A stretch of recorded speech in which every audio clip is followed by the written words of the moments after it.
Thinking Aloud. Conversations on the leading edge of knowledge and discovery with psychologist Jeffrey Mishlove.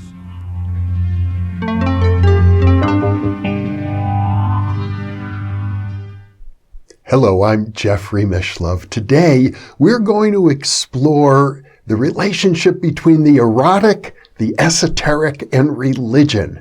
With me is Professor Jeffrey Kripal, who is professor of religion at Rice University and the author of several significant books, including Kali's Child, The Mystical and the Erotic in the Life and Teachings of Ramakrishna, Esalen, America and the Religion of No Religion, The Serpent's Gift, Gnostic Reflections on the Study of Religion, Authors of the Impossible, the Paranormal and the Sacred, Comparing Religions, Mutants and Mystics, Science Fiction, Superhero Comics, and the Paranormal, and written with Whitley Strieber, The Supernatural, a New Vision of the Unexplained, and most recently, Secret Body, Erotic and Esoteric Currents in the History of Religion.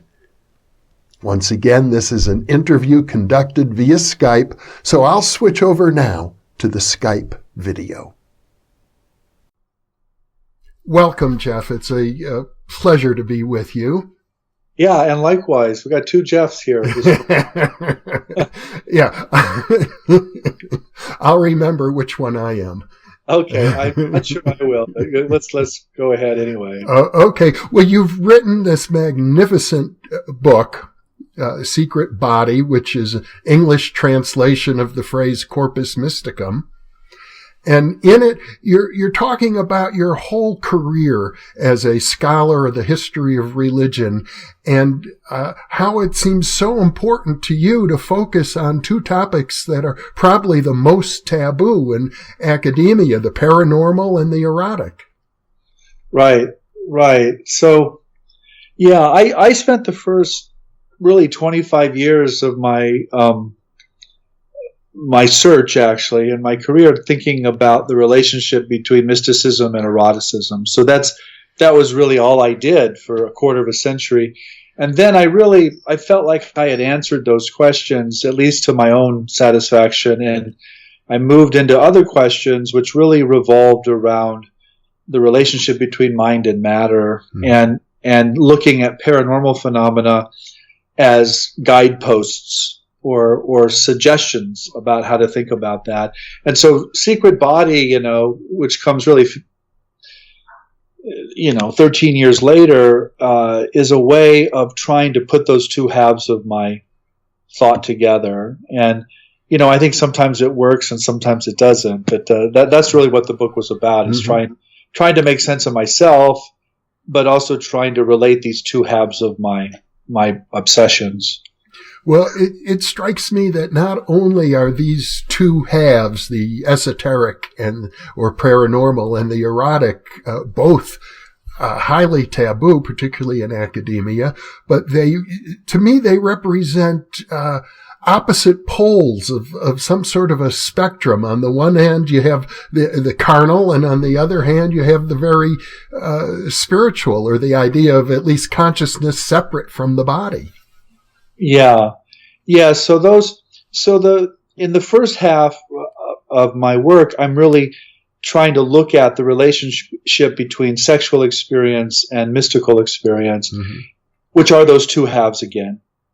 And I'm essentially arguing they're not actually separate. And I know lots of people want to read the sexual language metaphorically, but it actually doesn't work if you really dig down deep enough. It's pretty obvious in close case studies that these aren't just metaphors. And with the paranormal stuff, people want to just frame it as some kind of fantasy or some kind of projection. But I also think that's a mistake, and that it really involves physical events, and it really involves mental states. And the fact that just completely throws our categories into disarray is precisely why it interests me. I think that's just fascinating, and I'm drawn to that kind of confusion. Your first exposure to religious mysticism and its erotic overtones came when you were a seminary student. I guess that would be right out of high school. Right. That was between 1981 and 1985. And I would have been 18 when I entered and 22 when I left. So yeah, that was my college experience. And it really was my introduction to these questions in a kind of very embodied and suffering way, frankly. Mm-hmm. I was anorexic. I was deeply anorexic. And I was also living in a religious community that over a number of years I came to understand is primarily a gay community, not in any explicit or expressed way, but in a kind of sublimated spiritual way. And I myself was not gay, but I was deeply confused sexually, and the anorexia was a part of that. And so me working through all of that with actually a psychoanalyst who was a monk as well was really the origins of my thinking along these lines. So you had an early exposure to Freud. I did. Freud saved my life, literally. And I don't mean that metaphorically either. I think I would have died in my mid-20s of starvation or something coming out of the anorexia if Freud and psychoanalysis wouldn't have turned that around. You, in effect, cured yourself of anorexia. That's faithful to Freud too. Yeah, I think that's fair. Yeah, it wasn't just me though. I don't think I could have done that without the analyst. But you're right. That's how psychoanalysis works. Yeah.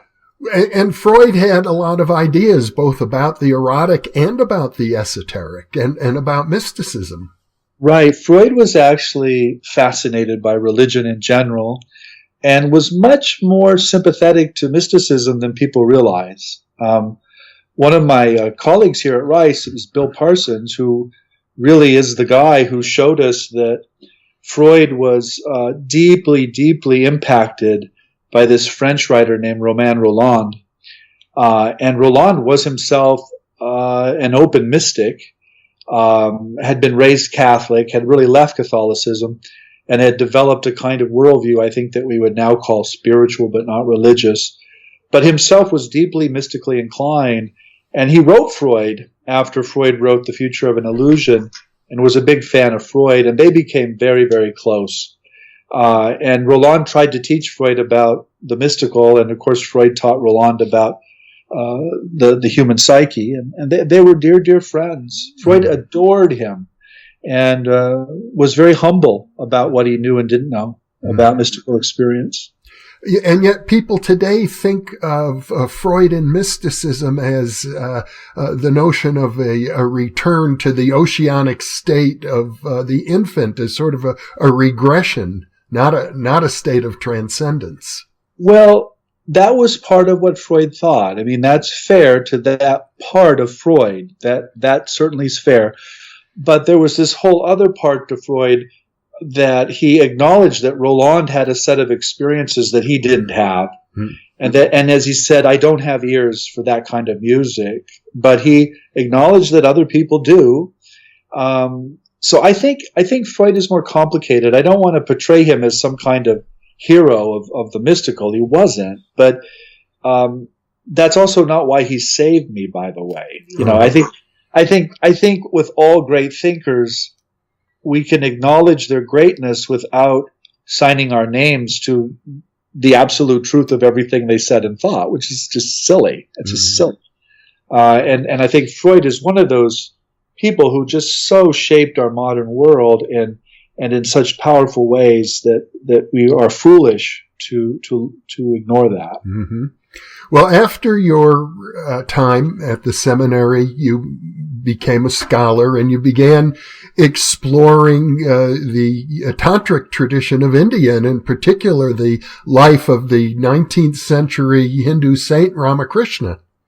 Right. So when I came out of the seminary, I had essentially left the religious life really on the grounds that I could not find any resources for a male heterosexual mystical life. In other words, there was no way to be a straight guy and be a Catholic mystic, because the Catholic mystic is always called to marry Christ, which is a very homoerotic thing if you happen to be a man. Yeah. I know in your book you have a quote from a bumper sticker that says, "Real men love Jesus." Yeah, and of course they didn't intend it the way I intend that, but that's kind of the dilemma of male heterosexuality, at least in Catholicism. And so I was interested in Hinduism and Buddhism because there are all these goddesses, and which seemed like a real resource for such a heterosexual mystical life. And so that's what took me to graduate school, and that's why I wrote that dissertation in first book, which was on the life of Ramakrishna, who turned out not to be straight at all. And that was sort of the irony of the project, was I went looking for a straight mystic and found another homoerotic mystic like I had seen, a dozen times over in my own tradition. Mm-hmm. Well, as I recall, he was rather well known for dressing in women's clothing. Well, he would take on, he didn't cross-dress in that sense that we think of today, but he took on the personalities or bhavas of various female figures from Hindu mythology in order to ecstatically love Krishna, for example. So he definitely had this transgendering going on but that had a very established place in Hindu religion and spirituality. And so I was trying to tease all of that out in the book. And in what sense is this traditional Hinduism? In what sense does this depend on a certain sexual orientation? And can we even tease those things apart at the end of the day? Mm-hmm. Well, before we go too much further, it'd probably be useful for some of our viewers who are not familiar with Ramakrishna to talk about his place in the history of religion. Well, so he lived from 1836 to 1886. He was living in Calcutta of the time, which was sort of the center of British colonialism. It was one of the focal points where Indian intellectuals were engaging British colonialists and intellectuals. And one of the things that was coming out of that was a refashioning of what would become modern Hinduism. And his main disciple was a young man named Narendra, who became Swami Vivekananda, particularly when he came to the U.S. And spoke at the World Parliament of Religions in 1893. So, and it was really Vivekananda who, in some sense, was the first kind of super missionary from Hinduism to Western culture, and was really talking and writing about Vedanta, a kind of philosophical form of Hinduism that emphasizes non-dualism. And so that's very much a part of how Hinduism was received, particularly in the States in the late 19th and early 20th century. So Ramakrishna was very, very, very influential through Vivekananda, but also then through a collection of books that were translated in 1942 as the Gospel of Sri Ramakrishna, which is really how most people encountered him in the counterculture, for example. Mm-hmm. I remember when I first moved to California, people were into the Gospel of Sri Ramakrishna, and I seem to recall some of my friends saying, and he smoked hashish. And he what? Smoked hashish. Oh, I don't know about that, actually. Yeah, that could be some oral folklore developing. I mean, there's certainly lots of hashish in India, no question about that. But I don't actually recall that piece. Mm-hmm.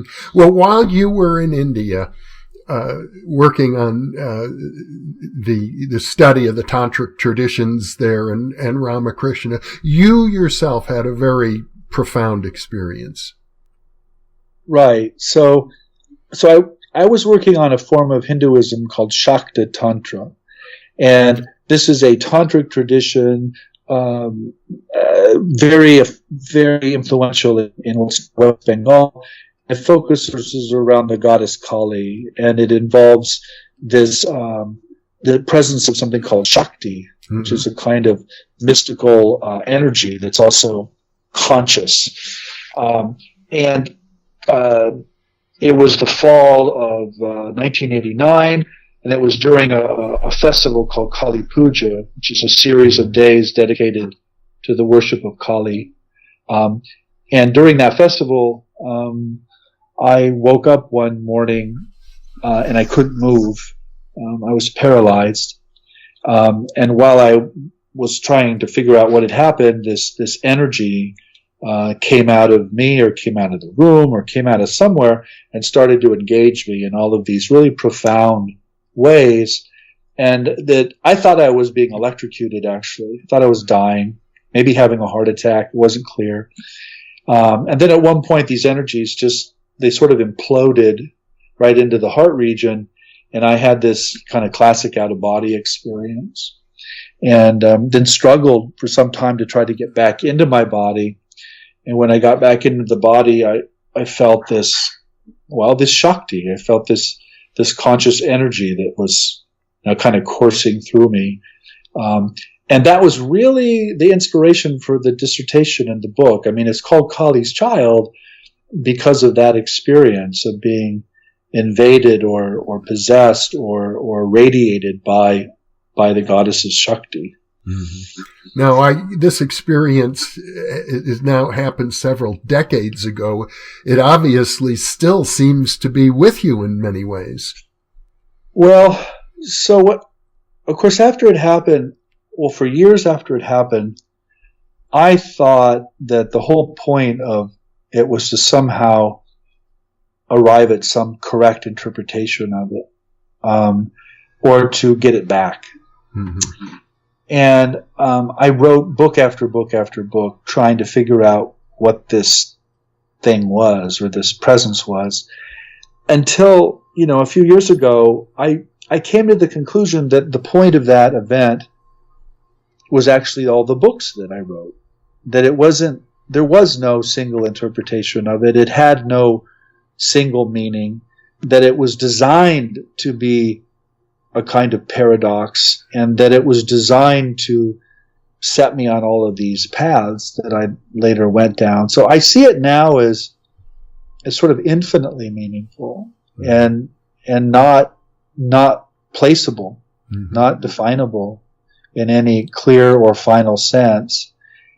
And I also don't try to I've failed completely to get it back. I mean, I don't think I was capable of causing it in the first place, but I certainly can't get it back. So I've let go of that as well. And I think I'm sort of at peace with it at the moment. It does strike me that you're talking about something like a personal relationship with a divine form of the feminine.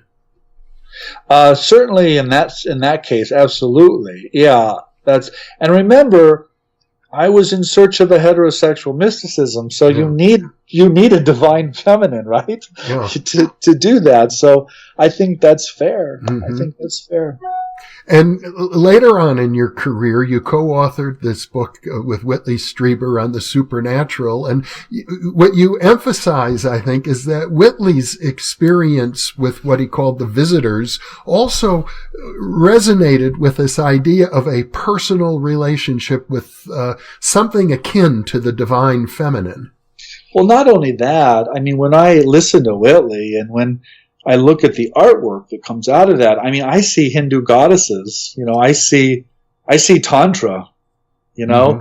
Now, of course, it's not, because there's no American or Western category for any of that, but basically you have almond-eyed female deities engaging people in sexual and spiritual transformation. Mm-hmm. And that's pretty much what Shakti Tantra is in India, So I'm not saying they're the same thing at all, but they clearly share. There's something shared there mm-hmm. that I can't quite figure out. Well, for example, Whitley describes the visitors sometimes as being very enticing and erotic, and at other times being very fierce, performing unwelcome surgical operations on him. And then on the other hand, you have all these images of Kali holding knives and swords and bloody heads, and in a very, very, in fact, surrealistic, fierce aspect. Oh, yeah. I mean, if you only have read about Tantra in books, you are not prepared to encounter it in India, particularly go into a cremation ground and meet practicing Tantrikas who are, there with skulls and candles and it's a place of literally burning bodies. I mean, this is not something simple. But Jeff, when I was trained in the study of religion at Chicago in the late 80s and 90s, what we meant by the sacred, which comes out of people like Rudolf Otto and others, is not the good. The sacred is about power, and the human response to the sacred historically, wherever you look, from the Bible to modern India, is one of fascination and terror. Mm-hmm. You don't just walk up to God and shake his hand in the Bible. If you see God or you touch God, you're dead. Mm-hmm. So this is not a force of pure benevolence. This is a force of certainly beauty and power and redemption, but also terror and violence and death if you get too close. And so for me, that what I saw in India was not completely foreign at all. I mean, it was quite faithful to this larger global encounter with the sacred. Mm-hmm. And I suppose one might say there is a sense that the mainstream religious institutions, the churches and synagogues and even the mosques, I suppose and temples, serves as a way of sheltering the average person from that awesome, terrible thing we call God. Right. So, one of the things I often try to describe in my work is that, a temple, particularly a temple that claims to house the divine, is, more like a nuclear reactor than anything. It's designed to protect the community from the sacred, but also to get a little of that sacred juice and, put it into the power lines for the community. So it's always this sort of both and. It's like, religious traditions take this nuclear reaction and they press it down into this little wire or this little source of energy that can be used for domestic or daily purposes. But you don't want to walk into the reactor. You're toast if you do that. Yeah. So. Well, you do argue, I think, especially for your colleagues who are historians of religion, such as yourself, that they have to appreciate the potential of the reactor, not just the 9-volt battery. Right. Because you can see those encounters as well. I mean, I think these historical revelations are, people getting closer to the reactor, essentially. Mm-hmm. And you're suggesting that one way that mainstream scholars can better understand what religion is all about is to take the 150-year history of paranormal research seriously instead of sweeping it under the rug as they tend to do. Right. So there's a little kind of a backstory here. When I was writing a history of the human potential movement in about 205, 206, finishing it up. And became this book on Esalen, this community down in Big Sur. And while I was finishing that, I was talking to all these people who were telling me all of these incredible stories of things that were just completely unbelievable to me. But I trusted the people, and I knew them personally. And I was just deeply puzzled by why my colleagues and I really had no way of even thinking about these things. We would talk about them as legends or as folklore or as exaggerations or whatever, but we never really took them seriously. And so I wrote a history of the paranormal called Authors of the Impossible, and it was therapy for me, trying to work through why we had denied all this. And essentially what I found is that when the field was founded in the 19th century, its founders were all fascinated by these things. Mm-hmm. And then over the 20th century, they gradually get taken off the table. And the more they get taken off the table, the more, of course, on the table that we can explain. So we get to a point where, we're saying, well, we understand everything about religion. It all makes good rational sense. And of course, it makes good rational sense because we've taken everything off the table we can't explain. And so what I've been trying to do over the last 10 years is put all that crazy stuff back on the table and say, okay, folks, now what? Yeah. And of course, we can't explain this. But I think what's so useful, this is what you were talking about, is if we get up close to that stuff in the present through people like Whitley or Elizabeth Crone, this woman I just finished this other book with, if we get up really close to it, or if we take our own anomalous experiences seriously, we can then use those contacts and use those experiences to better understand the historical materials that actually now don't look so unbelievable. They might still be exaggerated, and they're shaped and they're formed and domesticated, of course.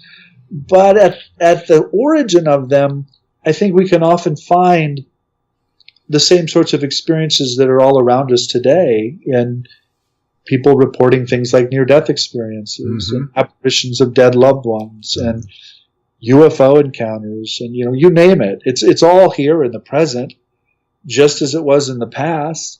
And we can use the present to understand the past, and vice versa, frankly. We can use the past to understand the present. There are many scholars these days who are exploring the paranormal, and I think I would count you among them, who are saying we really have to consider an idealistic metaphysics, a metaphysics that places consciousness first, rather than a reductionistic, materialistic metaphysics. And in your writing, you seem to suggest that metaphysical materialism is really the basis of the whole academic study of religion. Yeah. So this is, again, at the core of my critique. I think that the metaphysics that most academics operate with is some combination of Marxism and materialism. And by that I mean they think that all human experience is somehow a product of economics and politics and matter, and that's it. And so then that determines what they're willing to look at, of course. And that's how you get the table that I was talking about earlier, where everything makes sense because we've just controlled what we put on that table. And I think when you look at extreme religious experiences, not ordinary, I'm not talking about going to church or the temple or the synagogue one day a week. I'm talking about people who are receiving revelations or who are being abducted or whatever the language is. If we look at those experiences, it's very, very hard. I think it's impossible, actually, to make sense of them with just a materialist metaphysic. I think we need something that certainly embraces what materialism gives us, but also can move beyond it. And so, that's what I've been trying to do. Idealism, of course, is the other extreme. And I know people, I deeply admire people who are idealists, and and they may be right. But I wouldn't describe myself as an idealist, Jeffrey. Okay. If we want to get really technical, I'm a dual aspect monist, which is essentially a system that says that reality itself is neither mental nor material. It participates in both of those things. But when it comes up into a human being like you or me, and it comes into our experience, it splits off into a material dimension and a mental dimension, but that those two dimensions are actually the same thing that is being split off. So it's ontologically one, but it's epistemologically two. And I think that's closer to where I'm at the moment anyway. And so, but that helps me explain paranormal experiences, because paranormal experiences always have this physical dimension in the environment that corresponds perfectly or almost perfectly to some mental state. And so for me, that if they've split off of the common, super reality, that's exactly what you'd expect to see. And of course, that is what you see if you take these things seriously. Well, let's talk for a moment about deities. Okay. We've been discussing Shakti and Kali and the relationship of the divine feminine to the idea of masculine heterosexual mysticism. They seem to be quite natural. I know ever since I was a child, I thought it would be much easier to have a relationship with a female deity than a male. Right.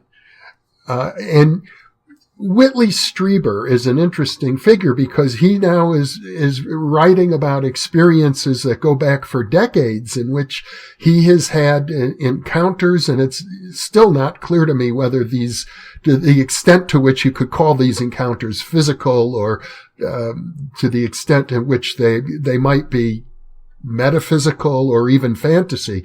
But one thing is very clear in Whitley's case. He's had an enormous impact. People all over the world now identify these large almond eyes with aliens. And about 6 months ago, I had the privilege of interviewing a fellow who was a student of yours, Jason Giorgiani, and we were talking about Whitley. And he said, this man is imbued with Shakti power, the way he's been able to change the thinking of the intelligent or the Western world, people who read his books, which are now millions of people, into thinking about alien beings as real. That whatever these beings are, Whitley himself is an instrument of Shakti.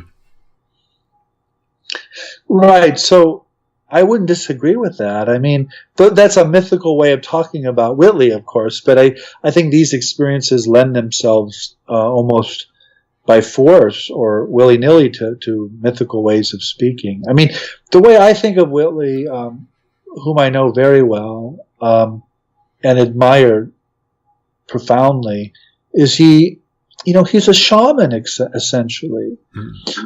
He's in contact with other dimensions of reality that the rest of us are not. I'm certainly not. But that he lives in a culture that doesn't recognize shamanism. So he's in a real dilemma, actually. He's a profoundly gifted shaman in a culture that has no shamans.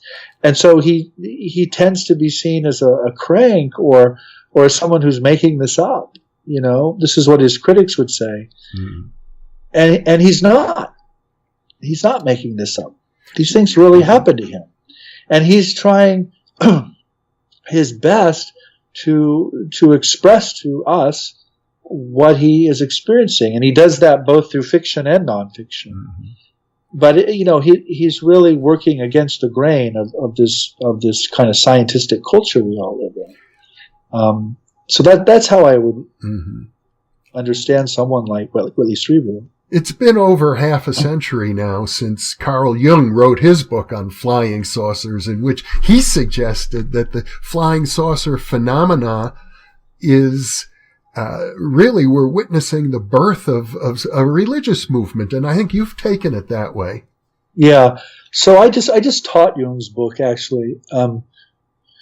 Yeah, the book's called Flying Saucers, A Myth of Things Seen in the Sky, is the actual title. And Jung, well, this is right at the end of Jung's life. I think he came out in 58 or so with this book. And what's so interesting about the book is that it's very prescient in a lot of ways. And he can't decide whether the flying saucer phenomena is a kind of projected fantasy and is based on some kind of archetypal process, or whether these are actual ships and technology. And he sort of decides that indecision is the point of the phenomena, and that what the UFO phenomena really signals is the end of one era. It has a kind of apocalyptic function, and the beginning of another. And I think there's something to that, actually. I'm not an apocalyptic thinker, but I think the sense of one great Western mythology ending and another one beginning is essentially true.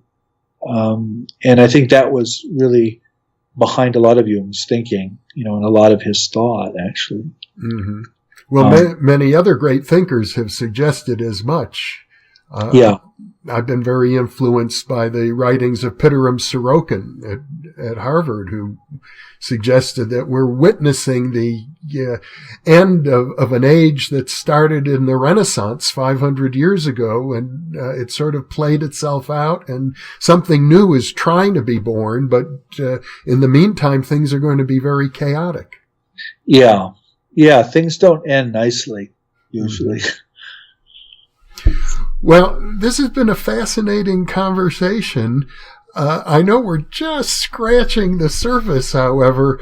I wonder if it's possible to push a little deeper. For example, I get the impression from your recent book that what is separating us from access to that part of ourselves, which is more attuned to paranormal or esoteric realities, is we become so heavily acculturated, and we can break through that acculturation. It happens in moments of extreme stress, or it can happen in moments of extreme ecstasy, and that's where I think the erotic comes in. Right. So Jeffrey, I'm not sure what you're asking there. It's not a question, actually. Yeah. It's sort of like a jazz riff, and now it's your turn to play the trombone. Oh, okay. So yeah, I'll riff. I can play the trombone. I often have this conversation that goes like this. A lot of religious practice and a lot of assumptions around spirituality assume that, the goal of life is moving to the suburbs and having 2.5 kids and a golden retriever and, having a nice retirement account. And all of those are good things, all of which, of course, I want as well. Maybe not the 2.5 kid. The half kid is disturbing. But actually, when you look at these experiencers, the great experience almost never happens in a state of health or normality or high social functioning. It usually takes some kind of trauma or some kind of incursion or some kind of breakthrough, and so I think we have to stop thinking that all truth and all good things come through normality. I don't think that's true. And so when someone says to me, such and such an abduction case must be related to some kind of psychopathology or illness or something, my response is, well, duh, of course, often it is, but that doesn't mean it's not true. There's no, I think of the human being as a kind of filter. And that what the body and the brain does when it's healthy is it keeps out most of reality. But if you operate with that model, you have to somehow compromise or shut down the filter for the rest of reality to get in. And this is why, something like an erotic experience, an orgasm, or a psychedelic substance, or a car wreck, or a lightning strike. Something really that breaks you open is what lets in the cosmos, right? So I'm not encouraging that. I'm not trying to tell people to go, drive their Toyota into oak trees or something. But I'm just saying, look, life is going to traumatize us anyway. But let's look for these incursions of the transcendent in these moments. Mm-hmm. And let's not keep pretending that the transcendent is somehow the normal mm-hmm. or the everyday, because it's not. It's just not. Like, I get really upset. I don't get upset. I get pissed when people say, "Oh, the paranormal is normal." I'm like, no, it's not. Have you ever had a paranormal experience? It's freaking eerie. It is weird. Have you ever talked to someone who has had one? They're terrified. It is not the normal. Stop talking like that.